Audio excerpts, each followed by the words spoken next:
So that's a question of trust. Students have to trust the faculty and the dean and the officers. Good evening, Dr. Clarfield. Good evening, Vlad. Thank you so much for joining us today and for agreeing to this interview. My pleasure. My name is Vlad, and I am co-founder of CLADS Education NGO. In CLADS, we are dedicated to improving medical education in Ukraine, and your extensive expertise in global health and medical education leadership is truly inspiring. And I'm looking forward to this talk to get your insights that might help us to shape our initiatives more effectively. I hope I live up to your high expectations. I'll do my best.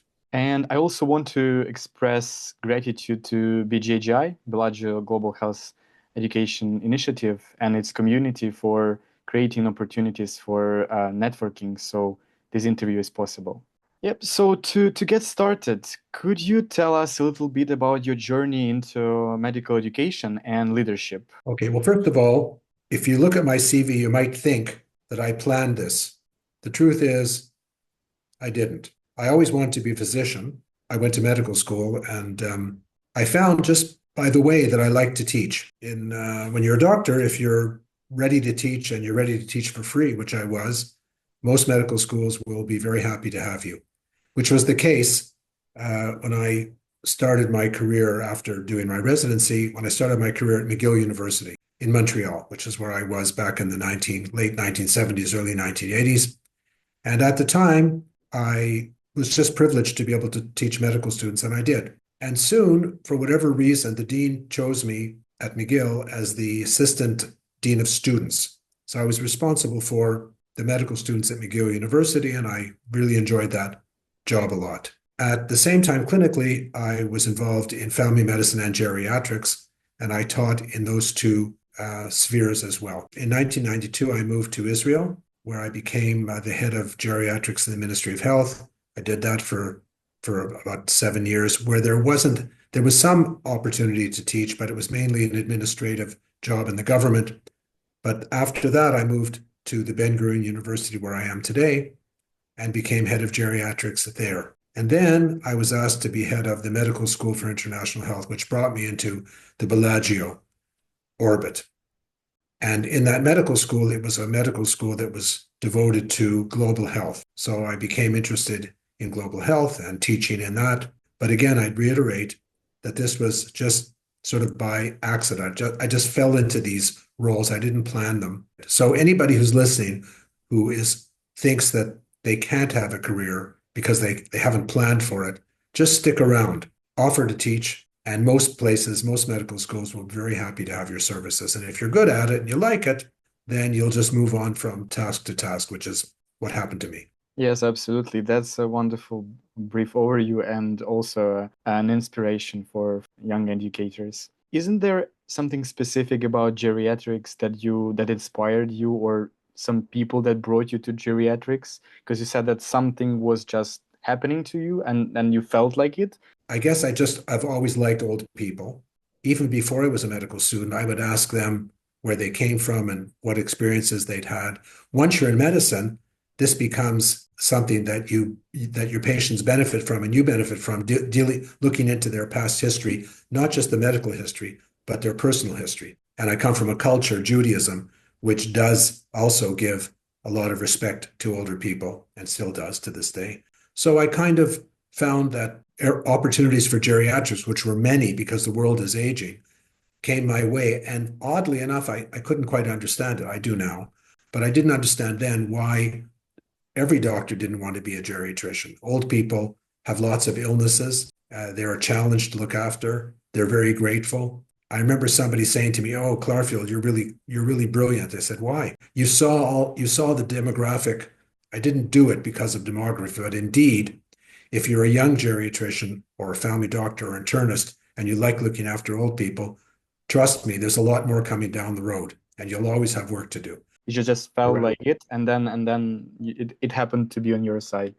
Exactly. It really was on my side. And now I teach young people, medical students, that if they don't like old people, because there's a lot of them coming, they better go into pediatrics, because all adult specialties have old people in them. The only two specialties that give you a pass away from geriatrics is the two Ps, pathology and pediatrics. It's so interesting how you just shaped it. So everybody is a little bit geriatrician, slightly geriatrician. And what is that something specific or something that attracted you about global health? I like to travel, and I hope to be able to visit you in the Ukraine one day. And I always found it interesting wherever I went to look at the healthcare system there. If I was in Mexico, Costa Rica, or all the European countries, the most amazing thing about medicine and global health is no matter where you are in the world, patients are the same, and medical systems struggle with the same problems.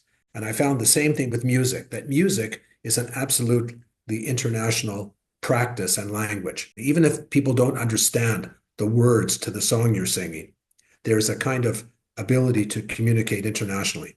But the theme of the med school was global health. So, of course, I had to learn more about it. And in low-income countries, there are almost no geriatricians, but there are a lot of old patients. Accidentally being in the right place at the right time, I can say I'm one of the only geriatricians in the world who knows anything about old people in poor countries, not because I'm such a special person, but just because I happen to fall into this interest and just because there are very few geriatricians in these countries. That now seems to be a well-structured plan, thoughtful idea and like step by step. Don't trust anybody in any industry or any that says, I got here because I planned it. Most people get to where they are because of good luck. And I kept my eyes open, and I'm interested in a curious person. It's not that these things happen to me totally passively. You have to be kind of curious. And then when things pass your way, you say, oh, well, that's interesting. Like I'm talking to you. I mean, I had this terrific opportunity to talk to a young colleague in the Ukraine, a country that interests me very much. Keep your mind open to opportunities as they present themselves. And there are in our field of medicine always opportunities, always opportunities. You served as a director of a medical school for international health at Ben-Gurion University for nearly a decade, right? Correct. What were the biggest challenges you faced, and how did you overcome them? I don't know if the biggest challenge, but there is a challenge when you're my age at dealing with generations that are 2, 3, 4 generations younger than you. For example, when I was a med school student, we were expected to read books, articles, journals. And nowadays, there's a tendency in younger generation, people younger than you, to sort of say, well, I don't really need to read. I can watch a YouTube. I can pick it up here, pick it up there. So that's on the negative side. On the positive side, I think what I really enjoy doing and enjoy doing to this day is designing and tweaking curricula, taking a curriculum, say, for how do you teach global health in internal medicine? How do you teach global health in pediatrics? How do you teach global health in obstetrics and gynecology? And I really enjoy that side of the job. And that's the sort of creative side of building a new curriculum. You find different ways of teaching in medical school. Is BGU a standard, like a classical structure medical school university that has medical school, or it's different? Then if it's different, could you please describe the classic Israeli medical education pathway that future doctor goes through? So let's start with the classic medical school for Israelis. It's not that dissimilar from what you and I were talking about in the Ukraine. It's a 6-year program plus stage plus internship. All the boys and most of the girls go to the army after high school, will enter medical school when they're 25 or 26. After having spent 3 years in the army, Israel had 5 regular medical schools, and 3 of those faculties had foreign medical schools, of which MSIH was one. It was meant to service non-Israelis who came to study medicine in Israel. And we see this in Europe. There are medical schools in Ireland and in Poland and in Italy that cater to foreigners. Recently, the government decided they closed MSIH to foreign graduates, foreign students. And now, although the school still exists, it's a 4-year program meant for Israeli students who have a first degree. So there's now at Ben-Gurion University 2 medical schools, a 6-year European style program and a 4-year North American style program, meaning that the students have a bachelor's in science or arts before they come, but they're all Israelis, even though it's taught in English. The idea is to teach it in English because we want our medical students, Israeli medical students, to be fluent in English as well. So this school is taught in English, even though it's taught to people whose first language is not English. Does that make sense? Yes, yes, of course. So, and although they'll be Israeli doctors, they'll be interested in global health and travel the world and also do what they can from Israel. Besides the difference in the program, like 4 year and 6 year program that your like the BGU has, do they differ in further in like in residency in fellowships or No, once they graduate, once they have an MD from Ben-Gurion University, they come from two streams, and they then all have to do a stage, have to do an internship, enter a residency program in Israel, just like anybody else. So there's no difference once they have their MD. Okay, so what's the typical internal medicine surgery residency internship duration? Okay, the internship is 1 year, which is after medical school, and then after that stage, after that internship, people choose their specialties. So take something like internal medicine. It would be 5 years. Surgery would be 5 years. Family medicine is 5 years. Most of the specialties are around 4 to 6 years, with an average of about 5. All right, so to be a general surgeon is just 5 years of general surgery. To be a Yes. neurosurgeon, it's 2 years, and then you have some sort of maybe like a branching where you can Yeah. go to Yeah. Yeah. neurosurgery or Yeah. cardiovascular surgery. Yes, exactly, exactly. All of the surgeons, this all have to do general surgery to start, but they don't have to do 5 years of general surgery to be a general GI surgeon. But they do two or three. Depends on the program. I'm not an expert in it. I can find out for you, but I'm not. I can't give you the exact. I can tell you about geriatrics and family medicine, but not the other ones. In terms of matching process, how it is organized in Israel? Matching is done by, first of all, the government decides how many slots there are in each hospital. So it's not like an American system. If let's say you want to go into gastroenterology, you'll apply, and if there's room for you, they'll take you, and if there's not, they'll say no. And you could, although there are very few unemployed Israeli doctors after internship, you could be unemployed if you don't make it into a specialty that you want and you're not flexible about those that have more room. Most people do, though. Most people, look, they have a long time to make decisions. They have 5 or 6 years of med school. They have a year of internship. They make their connections with the different specialties, and they sort of have an idea of whether they're going to be accepted or not during their internship. But not necessarily. There's no promises. You have to apply. It's national. Many questions that I have just that branched in my mind due to what you just said. So the first one would be students that graduate, future residents. They have no fear of, getting into all of the programs. They know that they will be a good specialist. Yes, for the most part, that's correct. Was it that way always, or you had some sort of reforms to make that happen, to make students not to fear to go, like not to fight for the place in Tel Aviv? Yeah, I think, look, I've been in Israel for 30 years. Wasn't there before that. But in the more than 30 years I've been there, residents don't have to worry in a general way about whether they'll get a slot. They might not get exactly the specialty they want, or they might have to start in specialty X and try and transfer to specialty Y. That does happen. Most people get into something that they like, or they go into business, or they go work for high tech, or they go work for drug companies. That is a phenomenon, and it's actually growing in the last few years, but it isn't a major phenomenon as far as I can tell yet. Is there something you would be aware of regarding the challenges or the difficulties that students see in going to regions or like suburbs or some rural areas? So, and yeah, and please elaborate on what is the ranking, like by what rankings graduates match to their place. Once they see that they need to go to some rural area because they want to be, let's say, surgeon, and surgery places are left only in some regions that are not that maybe very fancy or something. Right. So again, this comes back to relative distance. So Israel is about 450 kilometers north to south and about 50 kilometers east west. It's an oblast. It's just a teeny weeny oblast of the Ukraine. It's small. So there are no distances in Israel. It may take you a while to get somewhere because of traffic, but there are no distances. So there are people that live in Tel Aviv and do residencies in Jerusalem and vice versa. I lived in Jerusalem. The whole 25 years I worked at Ben-Gurion, I lived in Jerusalem and worked in Beersheba. It's an hour and a half train ride. I don't think that those people are any less happy than people that get their first choice, because after a few years, you see that people can be happy or miserable, not because of the conditions of work, but the conditions up here.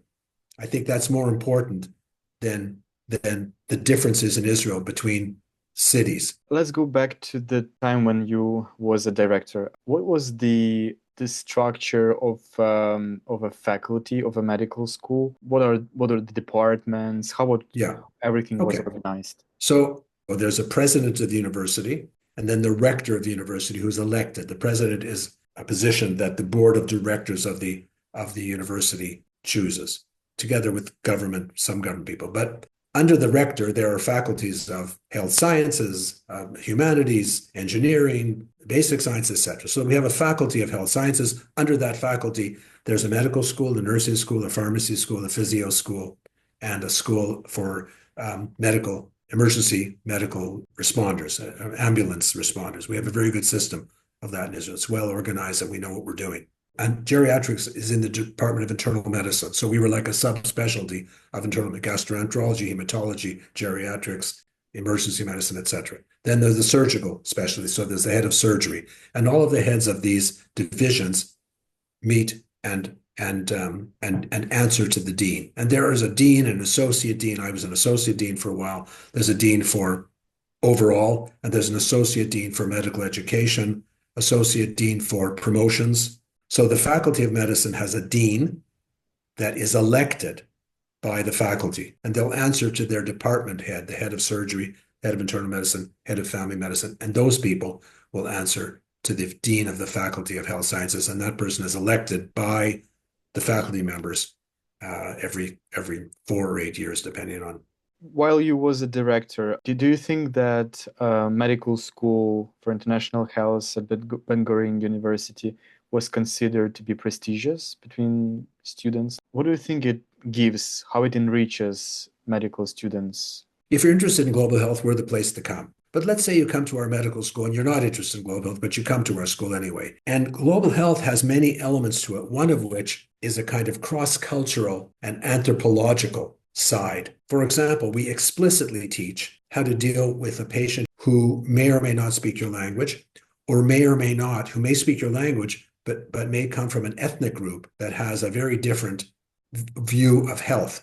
We're pretty good at that. So we have a 2-day active sort of OSCE. You know what an OSCE is? Yep, exam practical. So it's like an OSCE where we have 5 or 6 actors who are programmed to have a certain disease and come from a certain country.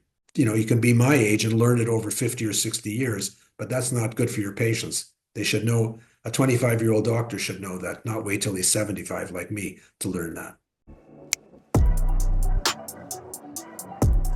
We've covered the global health part and how beneficial it can be to the, enriching the mind. And let's say we want to build a good medical school that, prepares wonderful physicians for the country, for the system. What are the necessary parts of that medical school? I think the principles are: be patient, learn from other people. You're a good example. I don't know if you're a patient person or not, but you're learning from the world. The very fact that you're interviewing me, you're curious about what other people do. That's a terrific quality. So nowadays, it's not so hard to build a good medical school curriculum. You can do a lot of things with not too much money. So you have to be efficient and use resources you have as best you can, and to do your best to partner yourself with other places. If your faculty could partner itself, and maybe you already do this, with richer, more developed medical schools around the world, either as medical school to medical school or faculty to faculty, but you have to have the right faculty and you have to have the right students. And they feed off each other. A medical school that has good students is going to be a better medical student than a medical student with bad students because they challenge the teachers and success breeds success. Medicine is a great profession because most people who come to it, not all of them, most people really want to be doctors. One of the most important things for not just for medical school, for all organizations, companies to do some things together, it's what are those people like who gather, like when you are surrounded by, let's say, like-minded people, they all are like targeted at one good aim. That might work, that should work. From the experiences that you have, from places that you've seen, how to attract good medical educators to the medical school, how to keep them motivated to spend their time teaching students. A lot, not all, but most doctors like to teach. It's a profession that there's a kind of inbuilt. What you have to do is encourage these people and give them support. So something as simple as a monthly medical education lunch. Every first Monday of the month, between 12 and 1, we're going to sit together and someone's going to present a problem in medical education. So I think you have to make a place. Doesn't have to be a place. It's good if it's a place because I don't like Zoom meetings have their benefits, but there's nothing like an in-person meeting. So if you can get people together in the same room, that's best. If you can't, okay, you do it on Zoom. It's less effective, but it's better than doing nothing. Do you get feedback from students? You have a formalized system of feedback? Can you please tell how it is organized in your country? Because yeah. So we at Ben-Gurion, I can tell you, and it's more or less the same. It's extremely well organized and has been for many years. Every course, the students have to fill out a question, like a questionnaire about the course. Class has student reps that are representatives that are meant to come at the end of the course and discuss the feedback that the students or complaints that the students have had about the course to the course director. So you can hear things about the course that went well or that didn't go so well. The students feel empowered because the students, when they complain, as they do, we say, okay, bring your complaints to the evaluation session. We want to hear them. Every complaint is an opportunity. You might be right, you might be wrong. And if you're wrong, we'll explain to you where you're wrong. And even if after the whole process is over, the students aren't convinced, at least they've had a chance, like in court, they've had a chance to make their case, which makes for students who are happier students who know that the faculty cares what they think. So that's a big part of improving your medical school. It also shows your students you're serious, that you respect them, you respect their views, even if you can't always meet their needs, but you listen to them. Can it be a thing for maybe not your medical school, but for other medical schools, that they just don't feel like they want to fill this form, this feedback form, because they're afraid if they will complain about some professor, let's say, there will be some sort of negative predisposition to the person because he complains about our family member, our faculty member. So that's a question of trust. So yes, people are still afraid to complain about delicate issues. They are, but they're much less afraid because there are certain laws in the country and regulations in the university.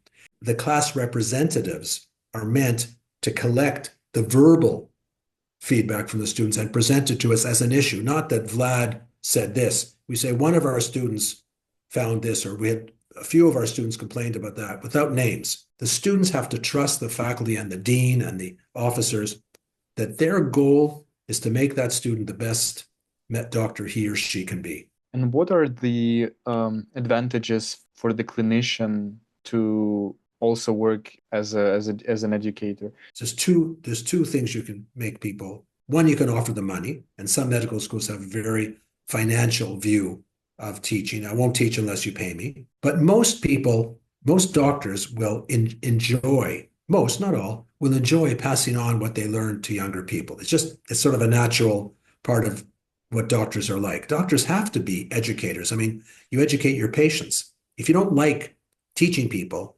how can you be a doctor and explain to people what hypertension is and how they should treat it? There's an element of teaching in clinical work. Most doctors will have some kind of tendency to like to teach in some way. For many years, people were promoted and got status and became hospital ward directors or professors based on their publications. not on their practice. And that's a big problem because just because you're a good scientist doesn't mean you're a good teacher. The most pleasurable things that I do each year, and that is to give an award to the best teacher. And it doesn't cost anything. It broadcasts that the faculty values teaching. Well, I think that that's something that we definitely need to implement in Ukraine, like this public recognition and appreciation of the work that should boost. Vlad, it's free. You could do it tomorrow. If the dean agreed, you could set up a committee with 3 people and say, we're going to give the teaching award every year at the graduation. It doesn't cost anything. It broadcasts a certain value system, which doesn't cost any money. The last question regarding this faculty and building medical school thing. Should you have an inborn qualities to be a good leader, or it's something that you can develop over years of practice and of seeing good leaders? I'm saying like leaders are everywhere in all the companies, and not only for medical school. You've got an amazing president. The guy is head and shoulders above his ability to keep people together, even though the situation is not good, et cetera, et cetera. So he's obviously a born leader. He was a comedian. I mean, he didn't go to leadership school. He just fell into this. So he's obviously one of these people who's a born leader. However, not everybody has to be a Zelensky. Everybody can become a better leader or manager by reading books. People like the way I lecture. And many times people have said, oh, you're a really good lecturer. How did you do that? I go, it's very simple. I watched lots of lectures. Other people, I went to medical school, I went to university, I've been to lectures all my life. And I look at the good lecturers and I do what they do. And I look at the bad lecturers and I don't do what they do. And I'll give you an example, 2 examples. One, I never end a lecture late. I end a lecture 5 minutes before the time. Everybody's happy. You end a lecture 5 minutes after and nobody's happy, even if you gave a good lecture. And the other thing is on slides, don't put too much information on a slide. How simple is that? A recommendation. And you know how many people don't follow it? A lot of people. A lot of people. Practice is very important. I practice lecturing. I practice physical exam. Winston Churchill used to practice in front of a mirror before important speeches in Parliament. And my bet is that Zelensky, who is an actor by trade, probably practices too. And if you practice, you get better in anything, medical education or basketball. The same thing. It's a skill. And everybody can get better. Not everybody's Churchill or Zelensky. Not everybody's Bill Gates. But everybody can improve. And I think that's got to be an underlying assumption that we make in medicine, that you can always be a better doctor or leader or teacher or all 3.